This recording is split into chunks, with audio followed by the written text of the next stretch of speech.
es mala siempre y cuando se haga o se lleve adelante de una forma pareja.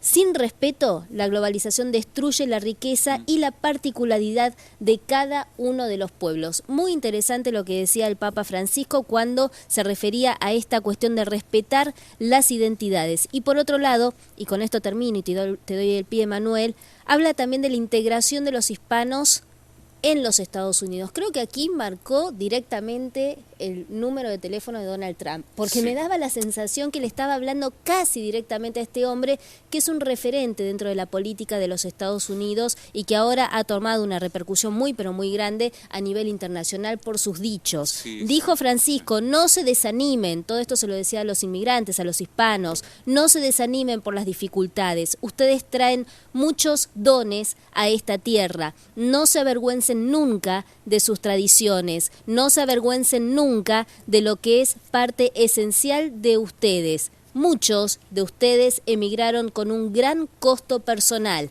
así que tienen que hacer valer ese costo, pero además no se olviden que también como inmigrantes, como hispanos, tienen obligaciones, no solamente derechos. Un discurso, creo yo, muy pero muy interesante, que si te parece, Manuel, lo podemos comentar de la mano de Horacio Calderón, que ya nos está escuchando, un analista internacional queridísimo y casi, mirá, tan conocido y respetado por nosotros. Horacio, bienvenido. Pero muchas gracias por el concepto.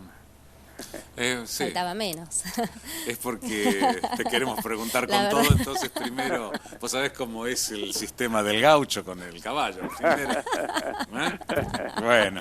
Pero uno le da un marco solemne y estoy con Manuel. Horacio no se puede. Ahora te va el fustazo. Bueno. Los estaba escuchando y por supuesto también al Santo Padre en la reciente reunión, ¿no? Así que estuvo realmente muy interesante y es como que va, no sé si ustedes coincidirán, como increyendo, ¿no? En el discurso, desde que comenzó su gira, digamos, agotadora por Cuba hasta ahora, ¿no? Sí. Y en todas las etapas de las cuales le tocó hablar.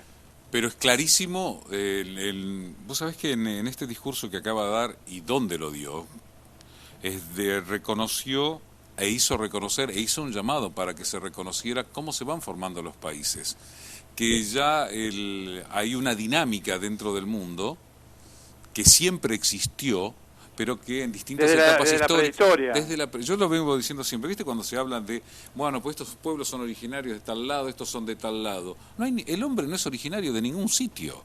El hombre vive el planeta y busca. Antes se iba detrás de la manada de renos porque buscaba otro lugar. No había fronteras. El Estado Nacional es una concepción que tiene 300 años y que por ahí va a desaparecer. Exacto. Bueno, no hay en este momento que estamos viendo un mundo, digamos, en crisis y finalizando un ciclo histórico, comenzando uno nuevo. Y del ciclo histórico que dejamos, sabemos qué sucedió con diferentes enfoques, etcétera.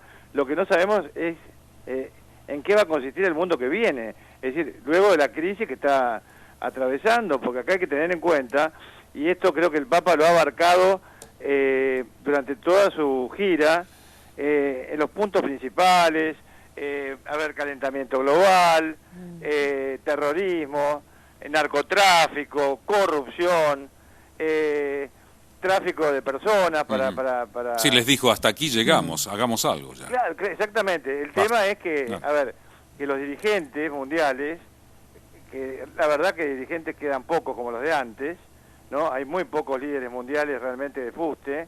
Yo diría que Angela Merkel sería una y Vladimir Putin otro, ¿no? No lo veo a Barack Obama tampoco en ese nivel, ni mucho menos.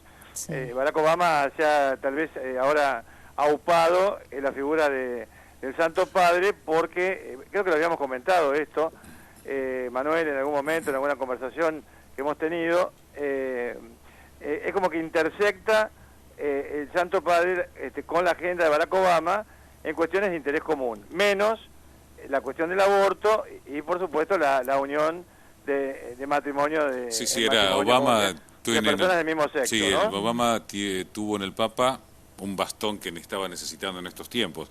Vos me permitirías si sumar a los dos que mencionaste, a Merkel y a Putin, al Papa también, ¿no? Como Pero no, está hablando por debajo de la figura del Papa. Yo creo que el Papa en este momento, y siendo objetivo y dejando de lado mi condición de católico, etcétera, yo diría que en este momento es la primera figura mundial. Pero vos te diste cuenta, porque yo he escuchado hablar a más de uno de otras confesiones religiosas, la fascinación que están teniendo por este hombre, que en realidad ha renovado una forma de hablar que en realidad siempre estuvo, solo que la está recordando. Sí, él está hablando justamente contra lo que él ha condenado siempre, que es la crispación, ¿no? Que es justamente lo que ha llevado al mundo a la situación en la cual se encuentra en este momento. Porque él ha condenado realmente lo que está causando el terrorismo, lo que está causando el narcotráfico, etcétera. De manera tal, ha abordado puntos que, dicho sea de paso, intersectan en algún aspecto con la agenda de Barack Obama y del Partido Demócrata, o parte del Partido Demócrata, pero también con la del Partido Republicano, ¿no? Que defiende la vida en muchos de ellos desde la concepción hasta la muerte natural, que están en contra de la eutanasia. Y no hay que olvidar que dentro del Partido Republicano también hay mucha gente religiosa, incluyendo extremistas también. Vos, por lo que me decís, me quedo pensando. Entonces, Obama tuvo estos gestos de ir a recibirlo, de despedirlo, estar en persona, él, su mujer y sus hijas, por una conveniencia política, más allá de que la figura del Papa en sí misma es una figura muy importante y su visita a los Estados Unidos también lo es. Yo creo que hay cierta empatía, ¿no? Por parte de Barack Obama con respecto al Santo Padre. Yo no diría que fue algo premeditado o calculado, ¿no?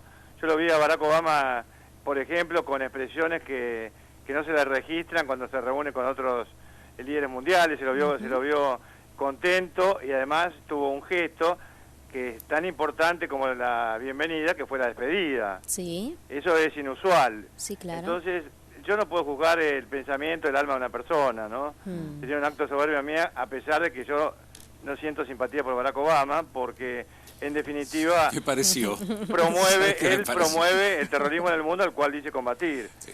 Claro. Está ocurriendo en la región del Levante, está ocurriendo en el Medio Oriente propiamente dicho, conjuntamente con Turquía, conjuntamente con Arabia Saudita, con Qatar. Sí, te puedo decir algo también, antes que sigas por ese lado, porque según los datos, todos hablamos aquí, me acabo de acordar ahora porque hilé todo rápidamente, Trump y todo junto, me acordé que Verónica lo había dicho, durante el gobierno de Barack Obama es cuanto más gente se echó desde los Estados Unidos. Exactamente, sí.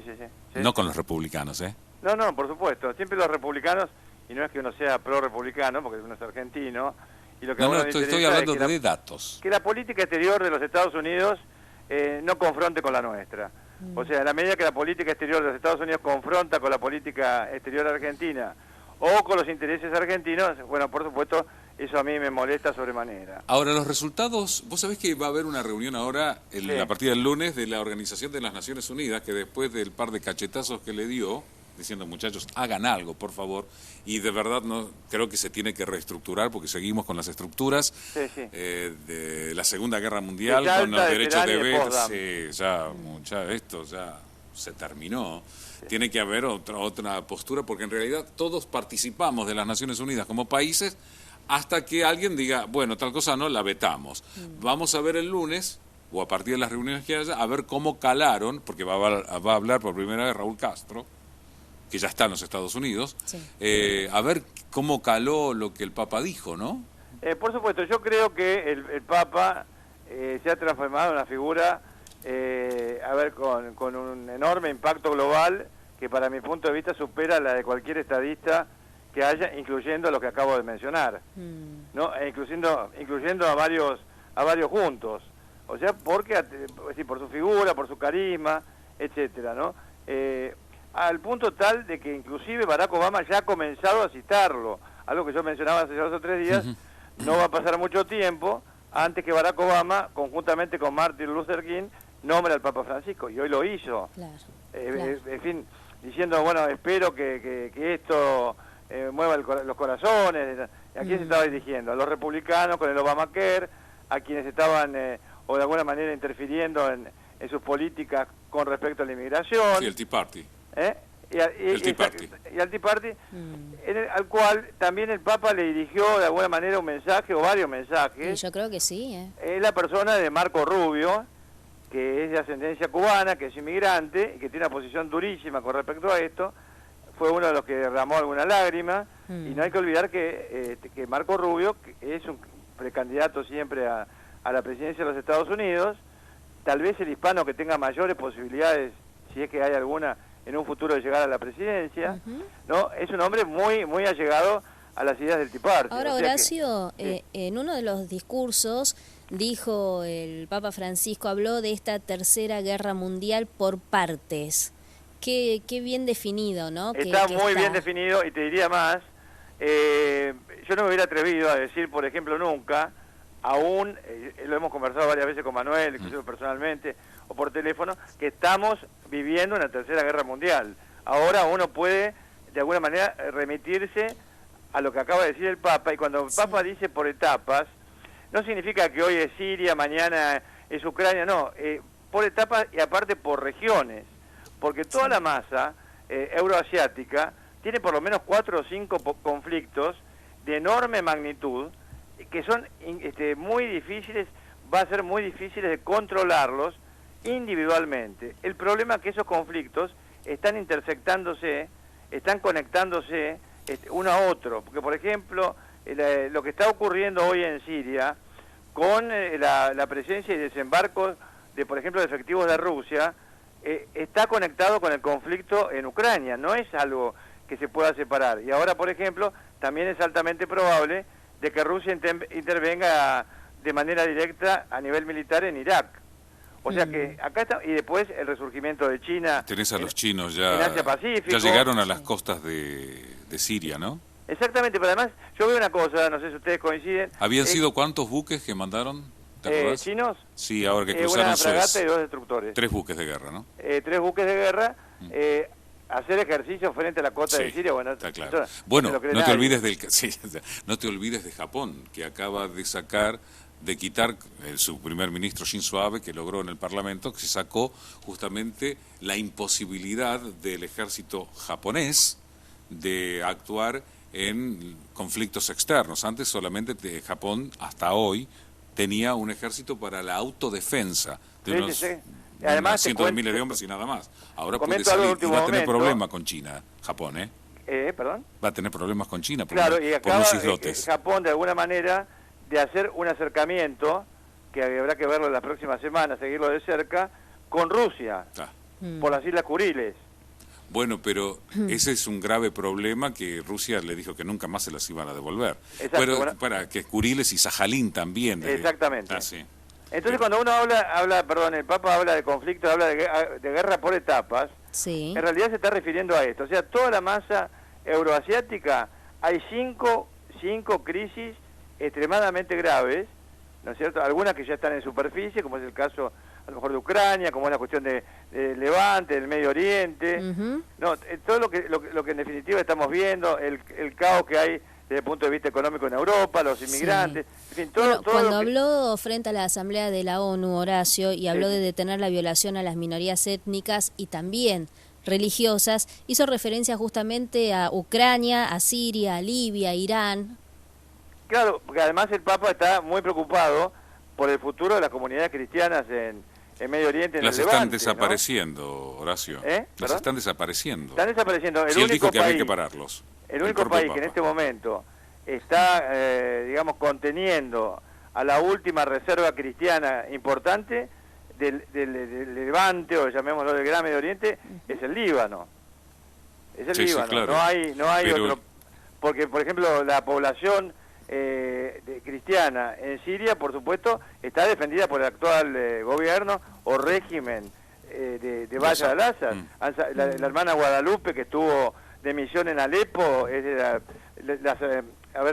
las monjas de la Virgen de Matará, ¿no? Que estuvo en Alepo durante 2 años. Bueno, la hemos visto en televisión, hemos visto al padre Romanelli, que está en este momento en Belén, que conoce perfectamente todo lo que sucede en estas regiones. Bueno, y realmente ellos saben, porque están en el terreno, cuál es el enemigo que amenaza a las comunidades cristianas. Ese enemigo tiene un nombre, ese enemigo es el ISIS, ese enemigo es Al-Qaeda, ese enemigo es la hermandad musulmana, aunque en algunos lugares pueda parecer como un poquito más benigna con respecto a la otra. Bueno, ahora, Horacio, volviendo a este fenómeno, ¿no?, que es Francisco, esta fascinación que lo vemos a través de las imágenes, porque las imágenes hablan por sí mismas, la cantidad de gente que ha ido a verlo, que lo ha esperado durante horas, en cada uno de los momentos donde estuvo allí en los Estados Unidos, además de todo esto y de este trato que tuvo como si fuese una verdadera estrella de rock, porque se puso no sé cuántos miles y miles de agentes para su seguridad personal. Además de todo eso, lo comento para que nuestros oyentes lo escuchen y también para que tener una opinión tuya. Sí. A partir del 27 de noviembre, Francisco va a tener su propio álbum de rock, Horacio. Esto ya fue aprobado por el Vaticano, no es un chisme ni nada. No, si hay algo que está... Se va a llamar Despierta, Wake Up. Y aparentemente son discursos del Papa, que Manuel estaba realmente fascinado, recién me decía, quiero los discursos. Qué lindo los discursos del Papa. Bueno, Quiero van a agarrar todos los discursos de Francisco y les van a poner melodía, cantos gregorianos, etcétera, y va a tener, digamos, su Juan propio Pablo álbum. II ya grabó canciones. Bueno, yo lo único que espero, todavía no conozco las letras, que no vayan a hacer letras parecidas a las que cantó ayer Shakira, independientemente de su artística, ¿no? Porque cantó nada menos que Imagine de John Lennon. Recordemos que Shakira fue la representante de UNICEF, que estuvo en la ONU y le cantó al Papa. Le cantan al Papa, viva el mundo sin religiones, es un disparate, y yo creo que un poco difícil. Quiero reiterar, no solamente... ¿Quién fue el que le dijo que cantara ese tema? Más allá de todo lo que puede decir, ¿no? Porque dice, claro, pero no países, no banderas, no cielo, no infierno, no religión. Bueno, pero también el Papa, perdón, ¿no? Estoy un poco de acuerdo con tu punto de vista, Horacio, pero es cierto que el Papa en este último discurso también habló de que no es buena una globalización cuando no se respeta lo distinto. Y creo que el Papa, como primerísima persona dentro del catolicismo, digamos, puede respetar que haya personas que no crean en Dios. No por eso se va a ofender, digo, no iría de la mano con su discurso. Más allá de eso, pero realmente yo como católico, a mí no me agradó sinceramente ver que se dedicara al Santo Padre una canción donde proclama la letra un mundo sin religión, como si la religión fuera la religión en el buen sentido de la palabra. Como decían los comunistas, el opio de los pueblos. Exactamente, de extremismos, sino que estamos hablando de fue bueno que sea entonces, en todo caso, una latina o una hispanohablante la que haya estado, digamos, allí en la Asamblea de la ONU para cantar, teniendo en cuenta, digamos, todo esto, que el marco que envuelve esta gira por los Estados Unidos, que tiene tanto que ver con el problema de los inmigrantes hoy por hoy que se está suscitando en este país, ¿no? Bueno, va a cantar Andrea Bocelli. Sí, el Padre Nuestro en inglés. Sí, estuvo, porque vos sabés que te iba a hablar de música, así redondeamos el tema. Juanes, Andrea Bocelli, la Orquesta Filarmónica de Filadelfia. Bocelli decía, parafraseaba a San Agustín, que decía que cantar es como rezar dos veces. Ahora, lo hablábamos con un amigo en común, con Tito Caraval. Gran persona, gran amigo. Sí, por eso dije que todo fue quirúrgicamente hecho y los ritos y la música ha sido no magnífica, gloriosa. El manejo de los coros, las canciones en inglés y en español, mismo en latín, el Padre Nuestro en algunas ocasiones, y estoy hablando de la música desde Cuba hasta los Estados Unidos, ni un solo error. No, ninguno, el rito... Mirá que lo estuve viste buscándole el pelo en el... ni un solo error, Muy bien. Todo muy coordinado y esto pero ha requerido, Manuel, una coordinación previa hasta el último detalle. Sí, desde Cuba hasta Estados Unidos con distintas melodías. ¿Te puedo poner un apriete? ¿Te puedo apretar, poner un problema? Pero por favor, me encanta. Ahí va el fustazo. Mira, pensar que esto comenzó para hacerse solo en Filadelfia y empezó en La Habana. Claro, porque recordemos, ¿te diste cuenta de Horacio, eso? Porque no se iba a hacer eso. El objetivo, en realidad, de esta gira era Filadelfia. Sí, yo creo que el objetivo era Filadelfia, yo concuerdo con ustedes, hay que esperar hasta la última palabra del Papa, porque ha ido realmente, como yo decía, increyendo en su discurso. lo que no pudo decir en Cuba lo dijo en Estados Unidos, y parte de lo que no pudo decir a lo mejor en el Congreso de los Estados Unidos, que no lo pudo decir, que no es que esto ha estado consensuado con los líderes demócratas, que es lo que el Papa va a decir. El Papa no va a permitir eso, pero obviamente lo que yo estoy absolutamente seguro que el Santo Padre y sus asesores, bueno, han sopesado de la primera a la última palabra de su discurso, porque tampoco podía correr el riesgo de malquitarse, por ejemplo, con el gobierno cubano, cuando estábamos pensando estratégicamente qué va a pasar en la era post-Castro, la reevangelización del país que va a llevar décadas, etcétera, etcétera, o en el caso del Congreso de los Estados Unidos, que por ejemplo separaran 100 legisladores y se fueran. Sí. O sea sí, claro. que yo creo que el Papa ha pensado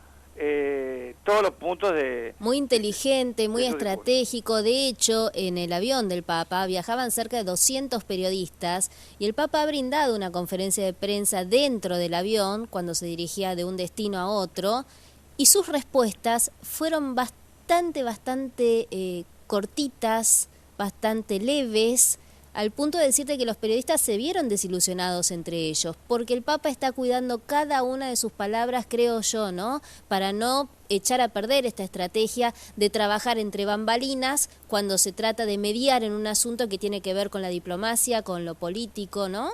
Pero exactamente, yo concuerdo con eso, que estás diciendo. Concuerdo totalmente porque, bueno, justamente yo creo que la diplomacia de la Santa Sede, como ha dicho Manuel, tiene más de 2000 años. 2016 años. ¿No? Sí. De manera tal que... Bueno, recordá lo que dijo Cristo, ¿no? Creo, eso no sé si te lo dije al aire o de las tantas veces que hablamos por teléfono. Las puertas del infierno no prevalecerán sobre ellas. Sobre ella, exactamente. Y olvídense, digan lo que quieran. Pedro. Eso tú serás Pedro, y sobre esta será la piedra de edificaré mi iglesia. Tal cual. Y las puertas del infierno no prevalecerán sobre ella. Exactamente.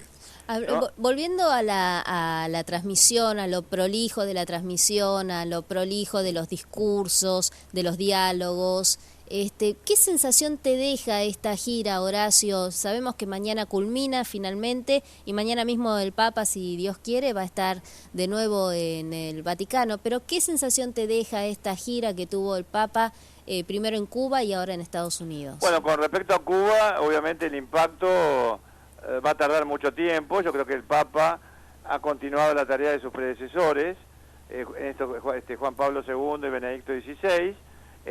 No va a ser fácil reevangelizar Cuba.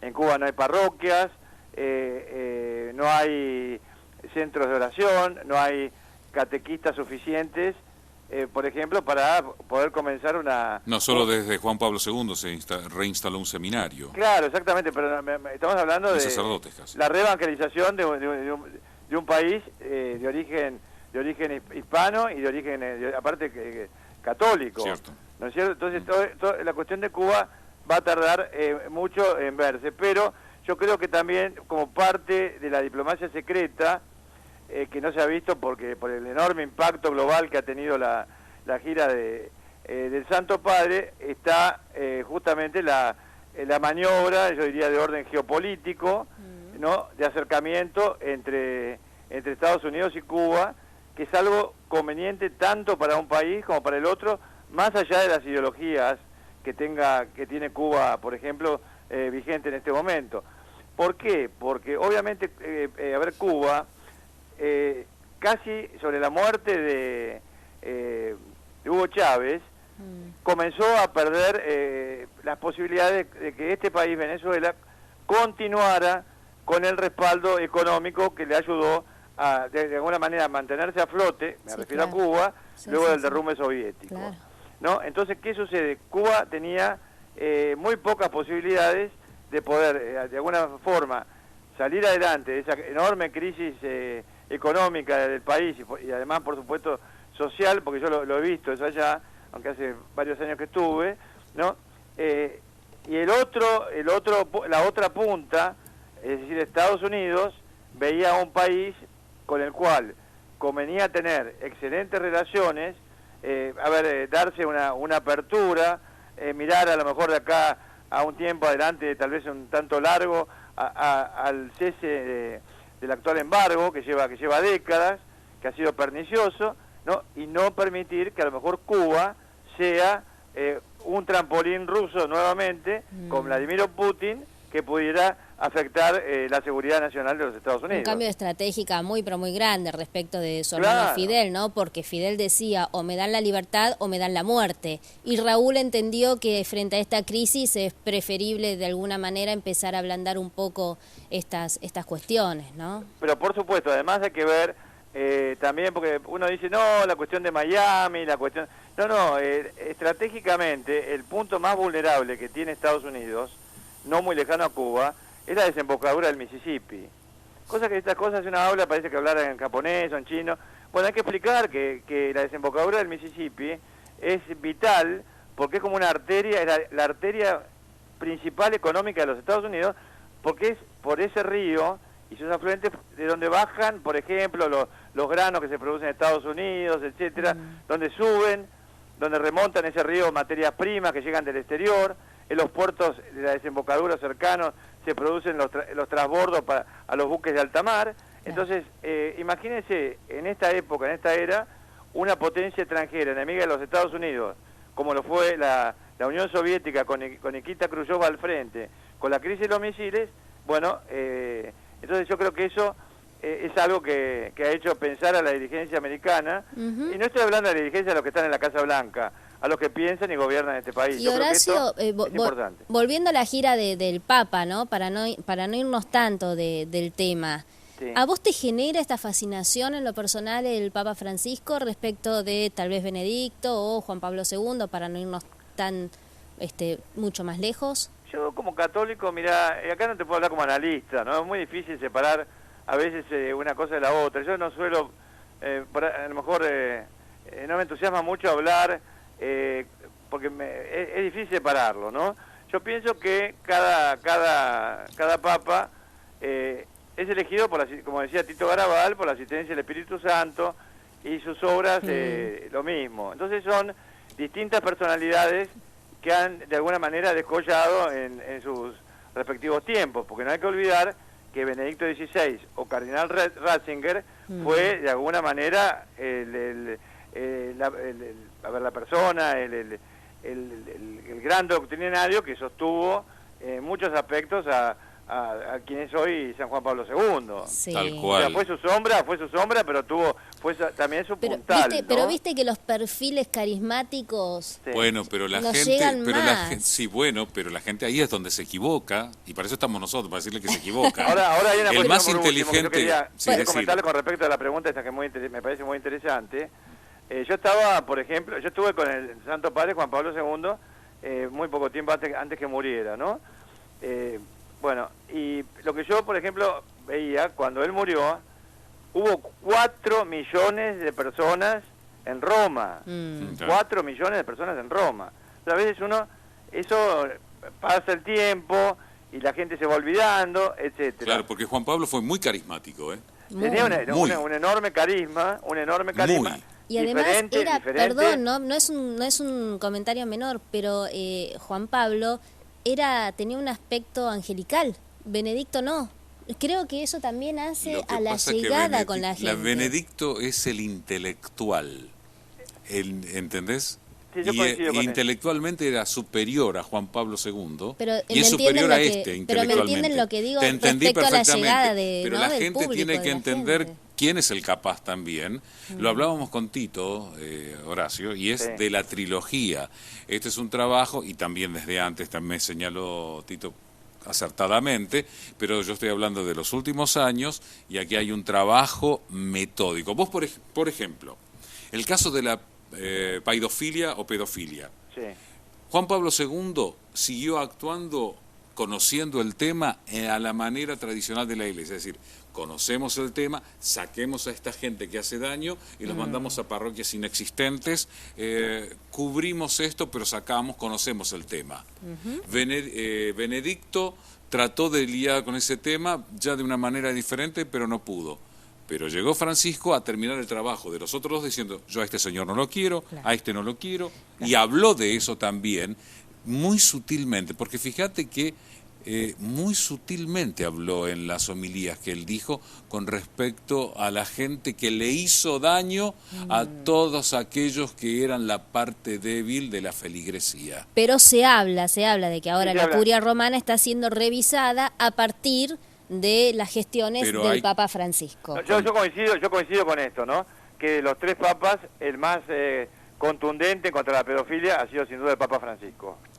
Sí. Porque también yo como católico no puedo ir en contra de la verdad. Tampoco. O sea, lo peor sería ir en contra de la fe. Sí. Pero la verdad es que durante la etapa del Papa Juan Pablo II, bueno, muchos de estos problemas se barrieron debajo de la alfombra. Tal cual, es lo que estaba diciendo. Bueno, hace poco murió justamente el primer sacerdote que iba a ser condenado dentro de la justicia. De Santo Domingo. Exactamente, iba a ser condenado por primera vez un sacerdote dentro de la justicia del Vaticano por cuestiones de pedofilia. Y el hombre, bueno, finalmente apareció muerto antes de ser juzgado, pero si no recuerdo mal, creo que iba a ser el primer sacerdote en ser juzgado allí en el Vaticano. Eso no cabe ninguna duda, además que estaba con ese nivel que tenía él, digamos, jerárquico, además que estaba detenido en el Vaticano. Cierto. Y eso no tiene registro de la historia moderna de la Iglesia, que yo sepa, ¿eh? Claro. Además, Estados Unidos, vos sabés, Horacio, que perdió muchas de sus propiedades porque las tuvo que vender para pagar los juicios que fueron millonarios. Sí. A igual, de todas maneras, el dinero no te devuelve lo bailado, bailado, y los malos recuerdos. Pero,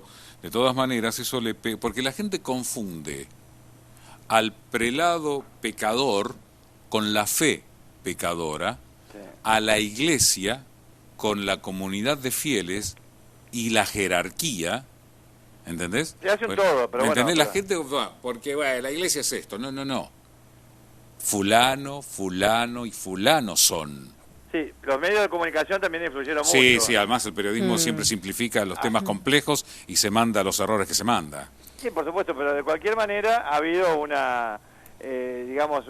periodo en la historia de la Iglesia extremadamente laxo con los curas. Totalmente. Con los curas pedófilos. Sí. Ahora, Horacio, ¿te da la sensación que cuesta oponerse a lo que dice el Papa? Digo porque después de todos estos discursos de Francisco, sobre todo en Estados Unidos, el que salió a dar declaraciones fue Donald Trump, diciendo que lo quiere mucho el Papa, que coincide en algunas cuestiones con él, pero que hay problemas de inmigrantes ilegales en Estados Unidos que son reales y que el muro de todas maneras se va a tener que construir y que él no va a separar familias, que las va a llevar cariñosamente a su lugar de origen. Pero digo, ¿no se anima el propio Donald Trump, que va encabezando las encuestas de los republicanos como precandidato para presidente, no se anima a contradecirlo del todo, ¿no? ¿Tenés esta sensación? Que además es un político, aunque sea muy particular Donald Trump, que está teniendo una respuesta por parte del electorado, del posible electorado, potencial electorado, que es muy grande. Él está diciendo cosas que otros no pueden e interpretando cosas que hay gente, digamos, a nivel de base, a nivel popular, que no tienen capacidad para expresarla ni para llevarla a un medio de comunicación.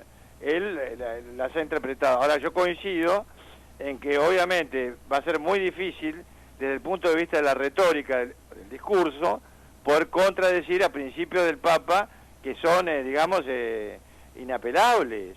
¿Quién va a estar a favor de la corrupción? ¿Quién va, me refiero al punto de vista público. ¿Quién va a estar a favor del rearme nuclear, de la proliferación nuclear que está en este momento, sigue en desarrollo y tal vez peor que nunca? Eso se podría explicar.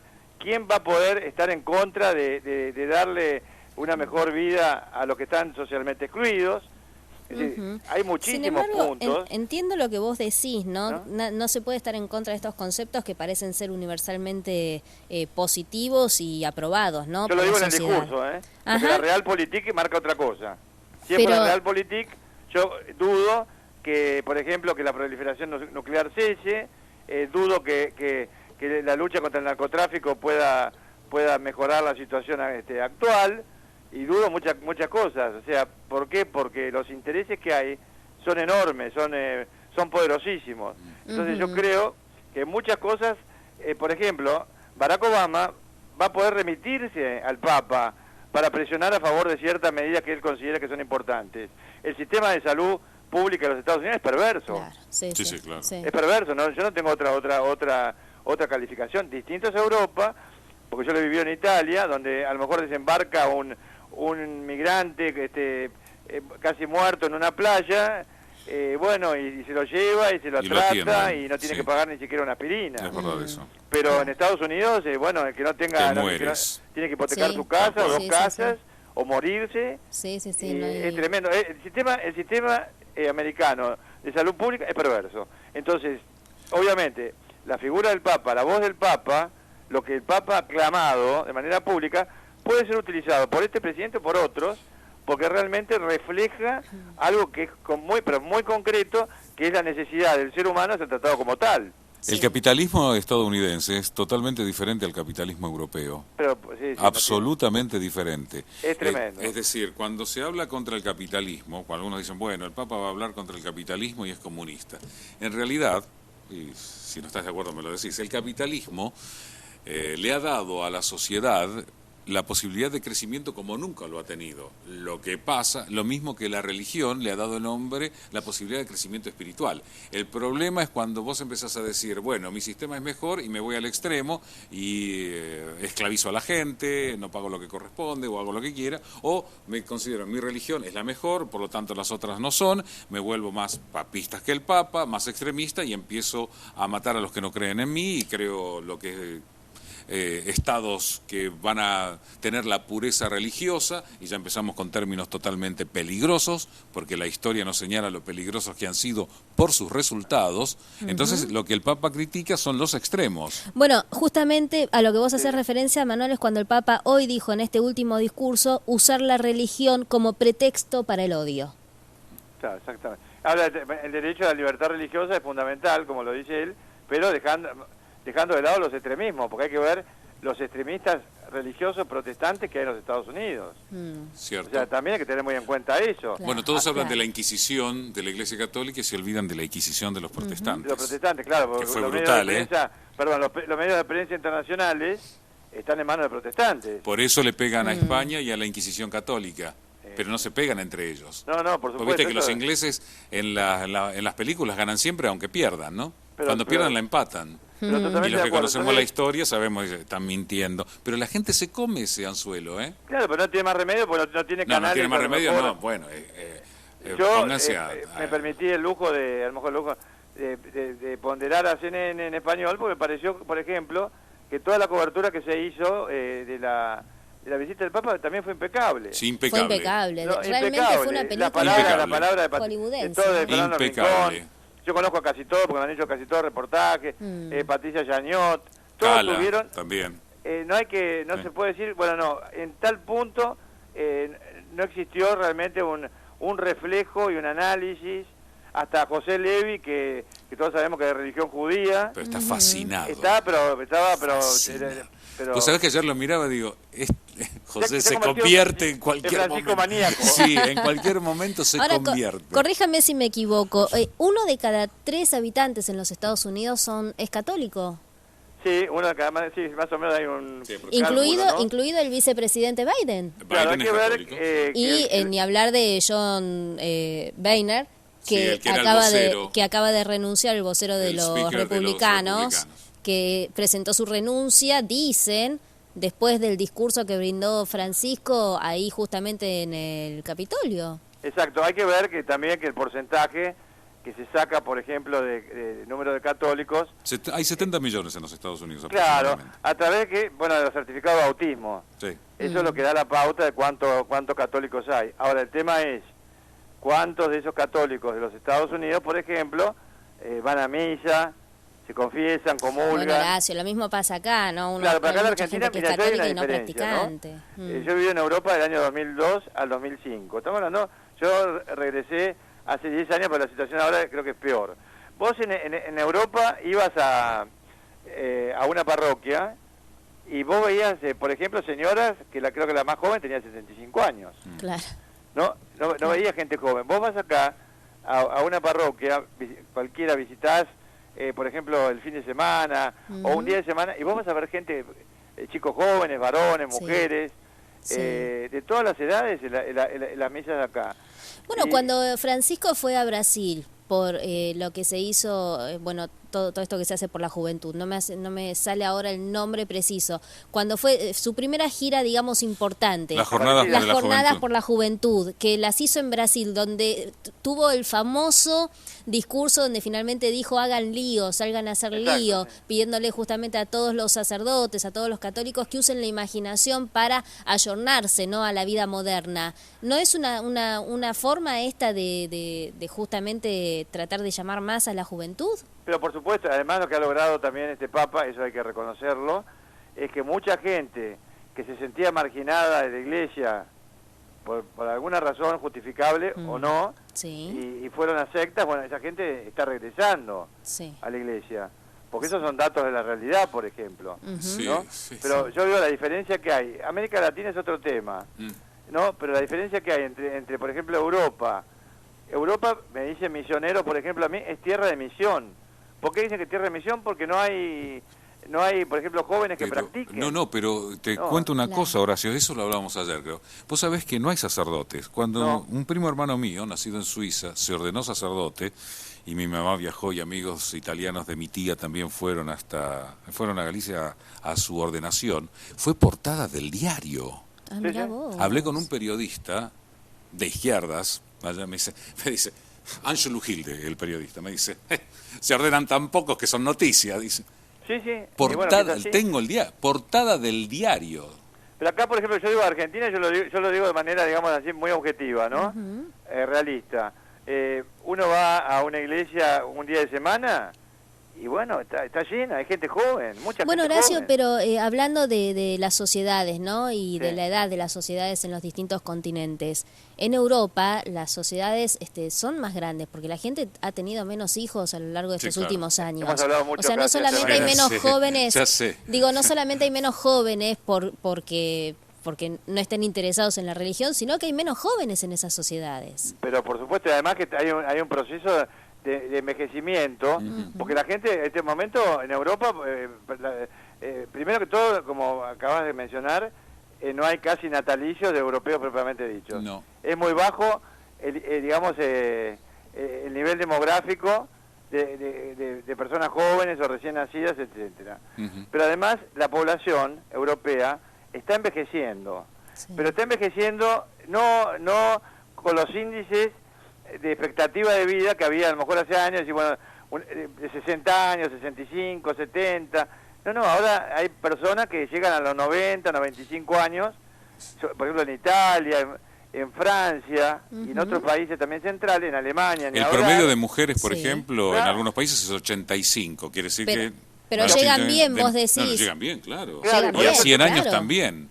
Hablábamos acá en Canal 26 el otro día, van a dar unas 2 o 3 semanas con la crisis de los inmigrantes, justamente por eso. Por ejemplo, hablábamos de la generosidad, entre comillas, de Alemania. Claro, la crítica, ¿no?, por parte de algunos partidos políticos a estos líderes como Angela Merkel, etcétera, etcétera, que dicen recibir a estos inmigrantes por bondad y en realidad los critican diciendo que no, que los reciben por conveniencia. Bueno, justamente mencionábamos esto justamente por Canal 26 y no queda mal, vale la pena repetirlo, es que, por ejemplo, Alemania, de acá al año 2060, porque acá las cifras se juegan en perspectiva en décadas, cuando un país es serio programa las cosas a largo plazo. Bueno, ellos calculan que van a perder 10 millones de habitantes. Mirá vos. 10 millones de habitantes. Con lo cual el sistema se resiente.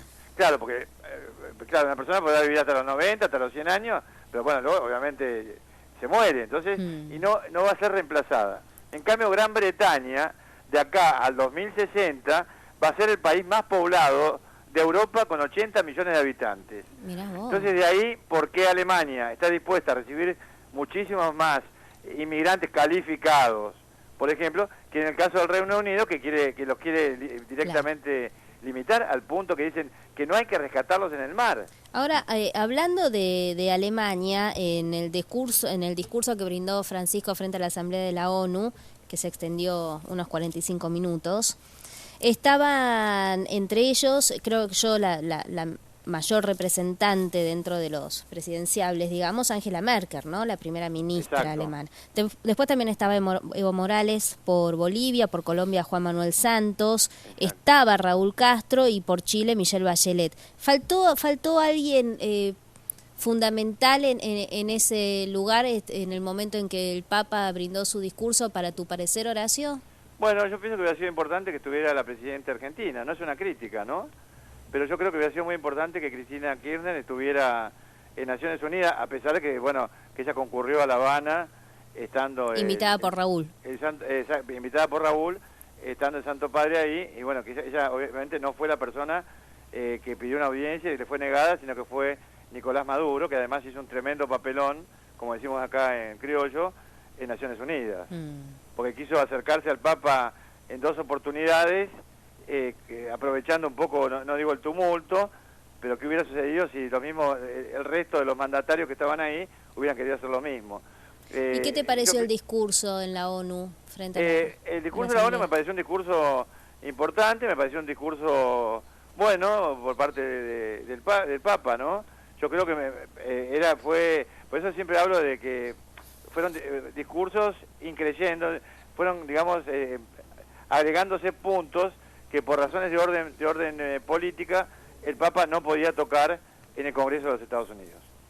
Bueno, porque yo vuelvo a insistir, había intersección de agenda con Barack Obama, los puntos que ya abordé, y había intersección de agenda con sectores incluso muy religiosos del Partido Republicano en lo que se refiere a la cuestión él habló de la familia, él no habló de manera directa contra, por ejemplo, la unión de personas del mismo sexo, ¿no? Por ejemplo, y no habló radicalmente en contra del aborto, ¿no? En el Congreso de los Estados Unidos se habló de la familia, pero no dijo, acá estoy contra el crimen del aborto, o estoy a favor de la vida desde el momento de la concepción hasta la muerte natural, lo cual también excluye la eutanasia. No se dijo de manera taxativa. Y yo creo que el Papa lo hizo calculando de la primera a la última de sus palabras. ¿Para qué? Para que su discurso no generara reacciones. Porque esos representantes que se quedaban sentados mientras que otros se paraban y aplaudían, sí, podían haberse parado en conjunto y haberse ido del Congreso desairándolo al Papa. Claro, claro. No sé si tiene una cintura política y diplomática, claro, muy ejercitada. Entonces, Francisco, por eso yo creo que ha tenido esta gira, todavía falta, hay que ver qué es lo que el Papa puede llegar a decir hasta último minuto. Recordemos, ¿no?, que finaliza la gira mañana, Horacio. Claro, allí en Filadelfia. Es una gira, yo diría, multidimensional. Tiene una dimensión pastoral, que la hemos visto, una dimensión política y una dimensión diplomática. Yo he visto en el Congreso de los Estados Unidos la dimensión política y no la dimensión pastoral. Claro. Porque si fuera pastoral, se tiene que remitir de manera muy concreta a lo que es la doctrina de la Iglesia, la tradición de la Iglesia, la doctrina pontificia, etcétera. Por ejemplo, yo les quiero comentar algo que es interesante. El Papa se pronunció contra la pena de muerte. Pero si ustedes van al catecismo de la Iglesia Católica actual, bueno, no cierra las puertas a la pena de muerte. Hay una encíclica, Evangelium Vitae de San Juan Pablo II hoy, que también de alguna manera deja la puerta abierta a la pena de muerte. Es decir, el Papa va por delante de los cambios. Yo supongo que de alguna forma el catecismo de la Iglesia Católica tiene que cambiar ese punto. Ojalá que sí, hay puntos en los que siempre todos nos tenemos que acomodar y modernizar, ¿no? Junto él va por delante de eso. Yo tengo una posición particular sobre la pena de muerte. No estoy de acuerdo con la pena de muerte en general, mucho menos en la Argentina, porque si en la Argentina rigiera la pena de muerte, los paredones tendrían el color verde de los perejiles, ¿no? Bueno, Horacio, es muy difícil volverlos a la vida después. ha sido un gusto estar con vos y compartir tu conocimiento, y ni hablar de la mano de Manuel Castro, acá los dos. Saludos, Horacio. No, los dos excelentes. Muy bien, la verdad que soy una privilegiada. Por llamarme y bueno, y por permitirme compartir con ustedes tanto tiempo al aire. Un honor, Horacio Calderón, también, analista internacional. Además tienen ahí al mejor periodista en temas internacionales. Gracias. Y sabe más que yo, es mi maestro. No mientas más, no mientas más. No, ahora corra a confesarte. Anda a confesarte, no mentirás. No, lo digo con total... Vos sabés que te respeto, Horacio. Con total franqueza. Bueno, después te llamo, ¿viste? Arreglan después, si Sí, quieren, les pasamos los teléfonos. Un beso. Horacio Calderón, analista internacional, Manuel Castro, también analista internacional, y Verónica Recia, que analista también internacional. Yo trato de estar a la altura de las circunstancias. 19 horas 12 minutos, 16 grados 8 la temperatura, Manuel. Mejoró un poquitito la primavera, un poquitito ha mejorado. Vamos a ver cómo está la ciudad, vamos a darle un respiro a todos nuestros televidentes, aquellos